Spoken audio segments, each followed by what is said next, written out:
Lição 6. Já está claro por certo, a esta altura para o leitor, que tudo quanto existe é uma vibração. Assim, observando a totalidade das vibrações, poderemos visualizar a existência de um teclado gigantesco, constituído por todas as vibrações que podem existir. Imaginamos que se trate do teclado de um piano imenso, estendendo-se por quilômetros sem fim. Imaginemos, se assim o quisermos, que somos formigas e que podemos ver apenas algumas poucas notas. As vibrações corresponderão às diferentes teclas do piano. Uma nota, ou tecla, cobriria as vibrações às quais correspondem ao sentido do tacto, que é uma vibração que se mostra tão lenta, tão sólida, que a sentimos, ao invés de ouvirmos ou vermos. Figura 5. A nota seguinte será o som, isto é, a nota, que cobrirá aquelas vibrações que acionam o aparelho auditivo dentro dos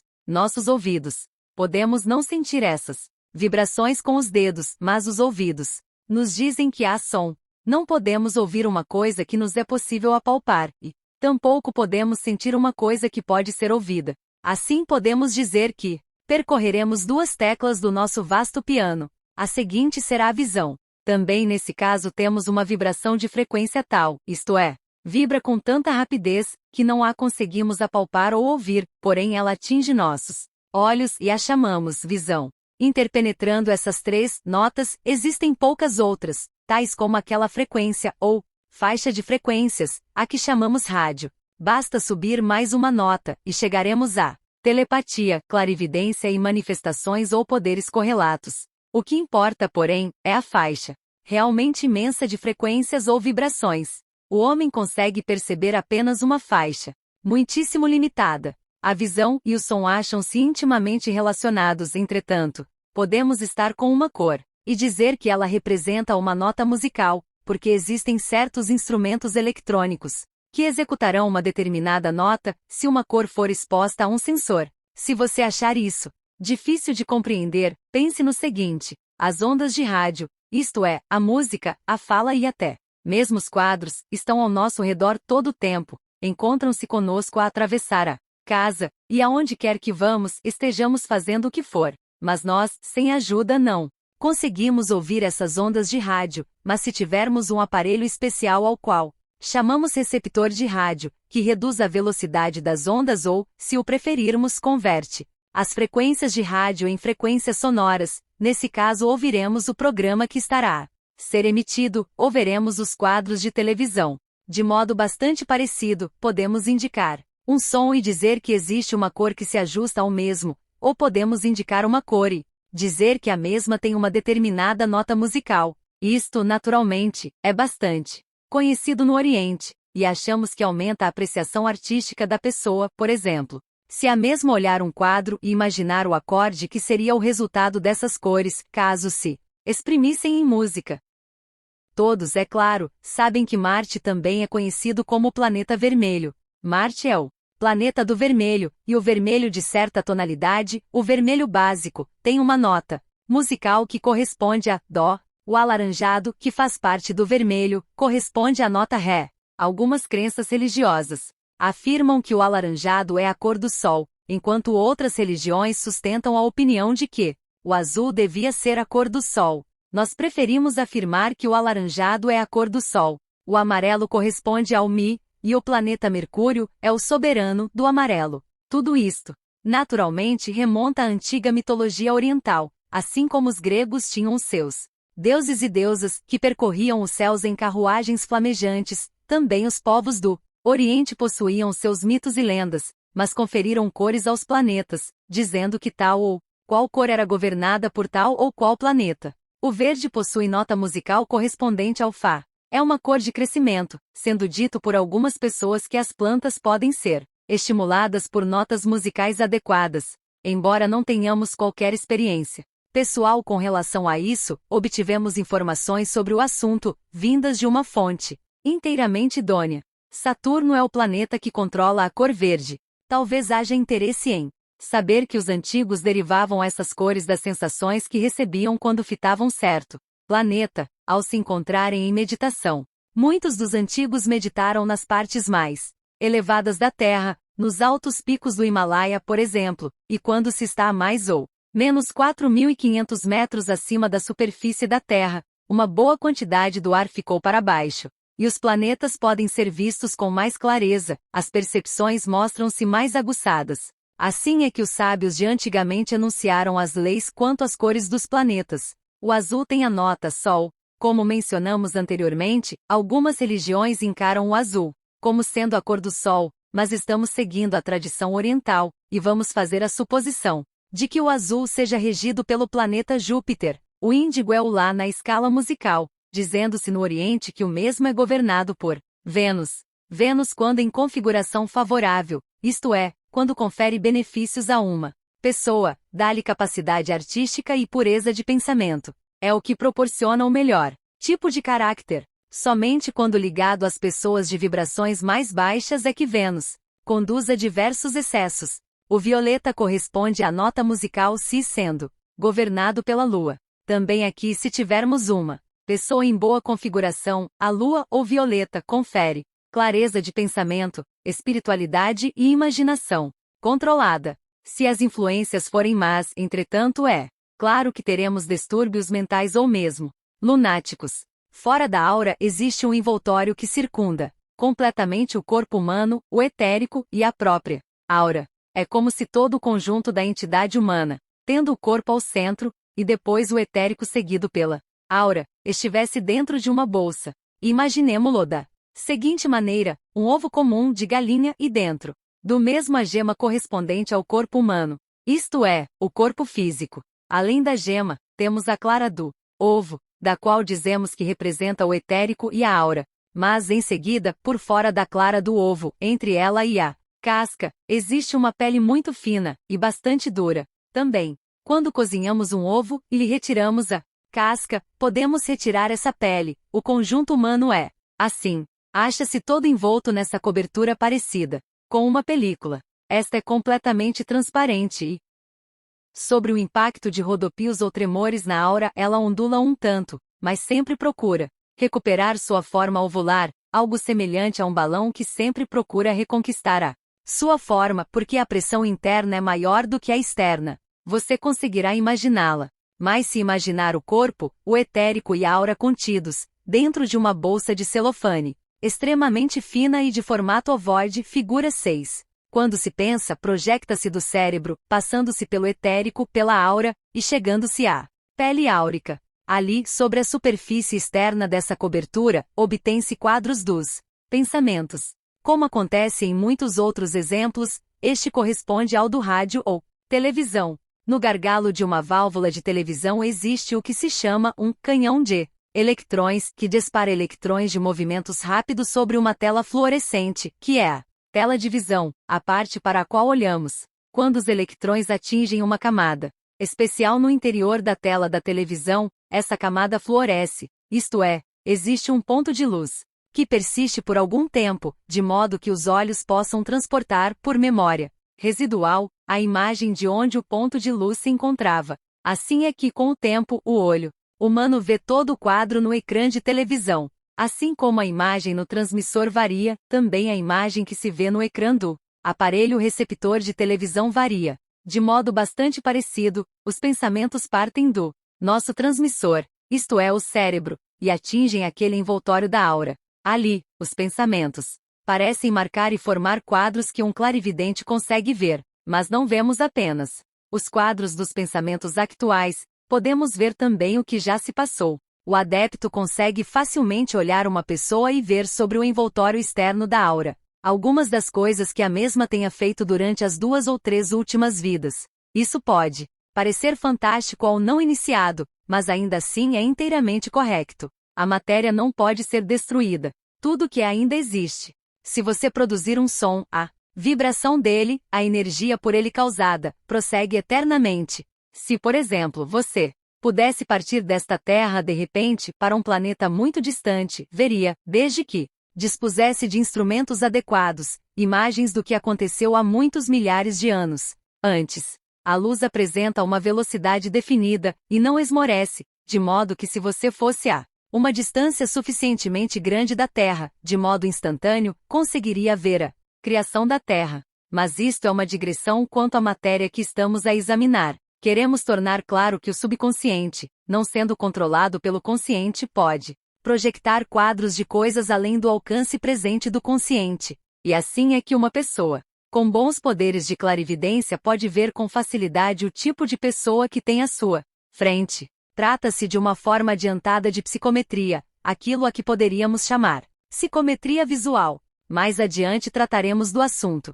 Qualquer um que seja dotado de certa percepção ou sensibilidade pode perceber uma aura, ainda que não a esteja a ver realmente. Quantas vezes aconteceu que você foi instantaneamente atraído ou instantaneamente repelido por uma pessoa, quando nem sequer lhe tivesse alguma vez lhe falado antes? A percepção inconsciente da aura explica os nossos agrados e desagrados. Todos os povos costumavam ver a aura humana, mas, devido a abusos de diversas espécies, perderam esse poder. No curso dos próximos séculos, as pessoas voltarão a ser capazes de utilizar a telepatia, a clarividência, etc. Aprofundemo-nos mais na questão dos agrados e desagrados. Toda aura é composta de muitas cores e muitas estrias de cores. É necessário que as cores e estrias combinem uma com a outra para que duas pessoas sejam compatíveis. Acontece com frequência que marido e mulher se mostrem muito compatíveis em uma ou duas direções e inteiramente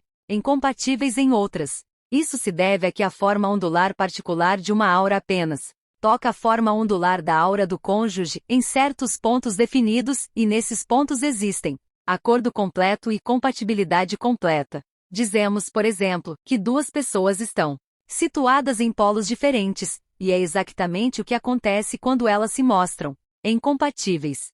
Se assim o preferirmos, podemos dizer que as pessoas compatíveis têm cores áuricas que se combinam e harmonizam, enquanto as incompatíveis possuem cores que colidem e que seriam realmente penosos os seus relacionamentos. As pessoas encaixam-se em estereótipos, em grupos de afinidade porque têm frequências comuns. Observam-se grupos de moças andando sempre juntas, ou grupos de rapazes parados nas esquinas ou saindo juntos. Isso é porque todos eles apresentam uma frequência comum ou são comuns às suas auras, e dependem uns dos outros, porque têm uma atração magnética uns pelos outros, e a pessoa mais forte no grupo dominará o conjunto, influenciando-o para o bem ou o mal. Os jovens devem ser treinados pela disciplina e pela autodisciplina, a fim de controlarem seus impulsos mais elementares, para que a evolução humana, no seu conjunto, possa ser aperfeiçoada. Como já ficou dito, o ser humano acha-se no centro de um envoltório com a forma ovoide,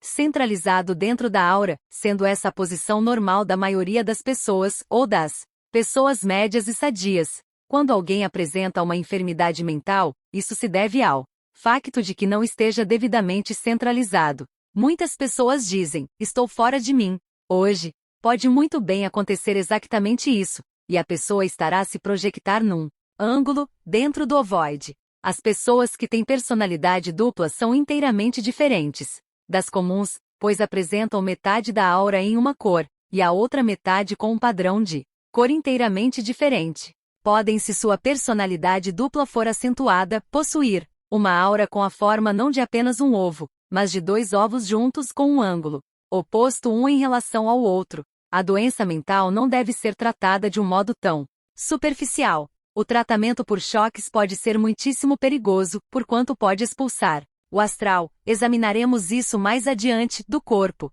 Embora no aspecto geral, o tratamento por choques destina-se, consciente ou inconscientemente, a levar os dois ovos mediante um choque a formar um só. Muitas vezes ele se resume a queimar padrões neurais no cérebro. Nascemos com certas potencialidades, certos limites quanto à coloração das nossas auras, a frequência das nossas vibrações e outras coisas, sendo assim possível a uma pessoa decidida e bem-intencionada alterar a sua aura, tornando-a melhor. Lamentavelmente, é muito mais fácil alterá-la para pior. Sócrates, para citarmos um exemplo, sabia que poderia ser um bom homicida, mas não quis ceder aos golpes do destino, de modo que tomou medidas para alterar o seu caminho pela vida. Ao invés de tornar-se um homicida, Sócrates passou a ser o homem mais sábio da sua época. Todos nós podemos, se o quisermos, erguer os pensamentos a um nível mais elevado e com isso melhorar as nossas auras. Uma pessoa com vermelho turvo e Acastanhado na aura, exibindo sexualidade excessiva, pode aumentar a cadência de vibrações do vermelho, sublimando os desejos sexuais, com o que se tornará mais uma criatura com um impulso muito construtivo, que abre o seu caminho pela vida. A aura desaparece logo após a morte, mas o etérico pode continuar por bastante tempo. Dependendo do estado de saúde de seu possuidor, o etérico pode tornar-se o fantasma destituído de mente, que executa incursões destituídas de sentido. Muitas pessoas dos locais rurais já viram uma forma de brilho azulado sobre as sepulturas daqueles que acabaram de ser enterrados. Esse brilho é notado de modo particular à noite. Trata-se naturalmente e apenas do etérico que se dissipa do corpo em decomposição. Na aura, as vibrações baixas proporcionam cores opacas e turvas, que causam mais náusea do que atração. Quanto mais elevadas as vibrações de alguém, tanto mais puras e brilhantes se fazem as cores da aura, brilhantes não de modo fantasmagórico e assustador, mas de modo melhor e mais espiritual. Podemos dizer, apenas, que as cores puras são maravilhosas, enquanto as turvas se apresentam desagradáveis. Uma boa ação dá brilho ao aspecto da pessoa, conferindo brilho às suas cores áuricas. Um mau acto faz-nos sentir azuis, ou nos põe em um estado de alma negro. As boas ações, a ajuda prestada aos outros, fazem-nos ver o mundo através de óculos cor-de-rosa. É necessário termos sempre presente que a cor constitui o indicador principal das potencialidades de uma pessoa. As cores mudam naturalmente com os estados de alma da pessoa, mas as cores básicas não se alteram, a menos que a pessoa melhore ou piore seu caráter. Pode-se aceitar que as cores básicas continuam as mesmas, mas as cores transitórias flutuam e variam, de acordo com o estado de espírito. Quando se está a observar as cores na aura de uma pessoa, deve-se perguntar: qual é a cor? 2. É clara ou turva, e com que nitidez posso ver através dela? 3. Ela gira sobre certas áreas, ou se localiza quase permanentemente sobre um só ponto? 4. É uma faixa contínua de cor, mantendo a sua forma, ou flutua e apresenta cumes agudos e vales profundos? 5. Devemos também verificar se não estamos pré-julgando uma pessoa, porque é muito simples olhar uma aura e imaginar que estamos vendo uma cor turva quando, na verdade, ela não é de modo algum. Pode ser que os nossos próprios pensamentos errados façam com que uma cor pareça turva, pois é preciso lembrar, ao contemplarmos a aura de outra pessoa, que estamos a fazê-lo, olhando através da nossa própria aura, com os nossos defeitos. Existe uma relação entre os ritmos musicais e mentais. O cérebro humano é uma massa de vibrações com impulsos elétricos que se irradiam de todas as partes do mesmo. Um ser humano emite uma nota musical dependendo da cadência de vibrações do mesmo. Exatamente como se pode chegar perto de um cortiço e ouvir o zumbido de todo um bando de abelhas, também é possível que alguma outra criatura escute os seres humanos. Todo ser humano tem a sua própria nota básica, constantemente emitida de modo bem semelhante àquele pelo qual um fio telefônico emite vibração, ao vento. Além disso, a música popular é de tal natureza que se acha em acordo simpático com a formação da onda cerebral, e está em simpatia com a harmonia da vibração corporal. Podemos obter uma melodia de sucesso que põe todos a cantarolá-la e assobiá-la. As pessoas dizem que têm tal ou qual melodia percorrendo constantemente seu cérebro. As melodias de sucesso são aquelas que se combinam com as ondas cerebrais humanas por algum tempo, antes que sua energia básica se dissipe. A música clássica apresenta uma natureza mais permanente. Trata-se de música que faz com que a nossa forma ondular auditiva vibre de maneira agradável, em simpatia com a música clássica. Se os dirigentes de uma nação querem influenciar, os seus seguidores têm de compor, ou mandar compor, uma forma especial de música, a que chamamos hino nacional. Ouve-se o hino nacional, e sentem-se todos os tipos de emoções, após o que nos pomos em pé. Pensamos coisas boas do nosso país, ou más e até ferozes quanto aos outros países. Isso é devido simplesmente ao fato de que as vibrações a que chamamos som levaram as nossas vibrações mentais a reagirem de um certo modo. Assim é que se torna possível pré-encomendar certas reações num ser humano, executando determinados tipos de música para o mesmo efeito. Uma pessoa de pensamentos profundos, que apresenta picos altos e pontos de grande profundidade na sua forma ondular cerebral, gosta de música do mesmo tipo, isto é, música que tenha passagens elevadas e momentos profundos. Mas uma criatura desmiolada prefere a música desmiolada, que é mais ou menos um tilintar, o que num gráfico ficaria representada de modo mais ou menos preciso por um simples salutar. Muitos dos maiores músicos são aqueles que consciente ou subconscientemente executam a viagem astral e chegam aos reinos além da morte. Eles ouvem a música das esferas. Sendo músicos, essa música celestial causa uma vasta impressão sobre eles, prende-se à sua memória, de modo que quando voltam à Terra encontram-se imediatamente num estado de espírito disposto à composição. Vão correndo para um instrumento musical ou ao pentagrama e imediatamente escrevem, tanto quanto se recordam, as anotações da música que ouviram no astral. Em seguida, dizem, sem se lembrarem bem, que compuseram esta ou aquela obra musical. O sistema diabólico de publicidade subliminar, no qual a mensagem publicitária é posta de relance a passar no ecrã de televisão, com uma rapidez demasiada para que os olhos conscientes a vejam, valem-se da semi-percepção da pessoa, ao mesmo tempo em que não chega às percepções conscientes. O subconsciente é posto em alerta, por solavanco, pelo fluxo de padrões ondulares que lhe chegam, e o subconsciente, formando 9/10 do todo, vem mais tarde a levar o consciente a sair e comprar o artigo assim anunciado, embora conscientemente a pessoa saiba que nem sequer deseja tal objeto. Um grupo inescrupuloso de pessoas, como os dirigentes de um país que não tenha o bem-estar de seu povo como meta maior, poderia, na verdade, levar esse povo a reagir a qualquer ordem subliminar, utilizando tal forma de publicidade.